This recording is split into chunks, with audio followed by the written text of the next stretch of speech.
మానవుని ఆత్మ మనస్సాక్షి, సహవాసము, అంతర్జ్ఞానం అనే 3 ఉపభాగాలు కలిగి ఉంది.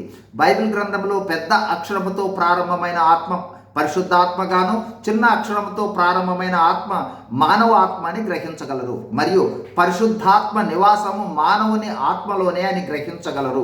గత వీడియోలో మనస్సాక్షిని గురించి చూచాము. ఈరోజు మానవుని ఆత్మలోని 2వ భాగమైన సహవాసాన్ని చూడబోతూ ఉన్నాం.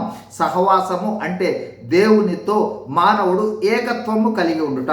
మరో విధంగా సహవాసము అంటే పరిశుద్ధాత్మ ద్వారా విశ్వాసులు దేవునితో మరియు క్రీస్తుతో ఐక్యత లేదా సన్నిహిత సంబంధము లేదా సహవాసం కలిగి ఉండుట. మానవుడు దేవునితో లేదా ప్రభువుతో సహవాసం కలిగి ఉండునది ఆత్మలోనే అనే విషయాన్ని గ్రహించుటకు కొన్ని వాక్యాలను తెలుసుకోబోతూ ఉన్నాం.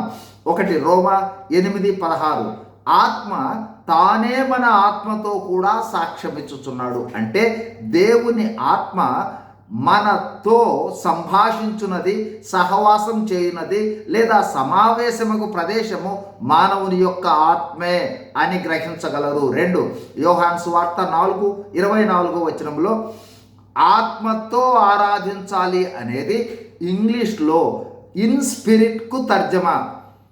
అయితే ఇన్ స్పిరిట్కి అర్థము ఆత్మలోను లేదా ఆత్మనందు అని కూడా అని గుర్తించగలరు. అంటే దేవుణ్ణి ఆరాధించుట అనేది ఆత్మయందు ఆత్మతో జరుగు కార్యము అని గ్రహించాలి. 3 రోమా 1:9 పౌలు భక్తుడు నేను నా ఆత్మయందు సేవించుచున్న దేవుడు అంటాడు. అంటే దేవునితో సేవించుట లేదా సహవాసం చేయుట అనేది ఆత్మలోనే జరిగే ప్రక్రియ అని గ్రహించవచ్చు. ఎఫెసీ 6:18 ఎల్లప్పుడూ ఆత్మయందు ప్రార్థించుచు.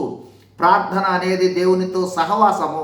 ఈ సహవాసము ఆత్మయందే జరుగుతుందనే విషయాన్ని కూడా గ్రహించవచ్చు.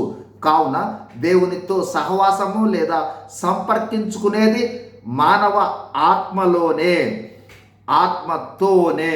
కావున సహవాసం అనేది మానవ ఆత్మ చేయు విధి మరియు ఆత్మలోని భాగం కూడా. కావున మానవ ఆత్మ ఎడతెగక తండ్రి, కుమార, పరిశుద్ధాత్మ త్రియేక దేవునితో సహవాసాన్ని కలిగి ఉండాలి.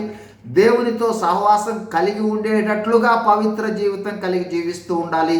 అప్పుడే మనము ఎడతెగని సహవాసాన్ని దేవునితో కలిగి ఉంటాము. God bless you. Thank you.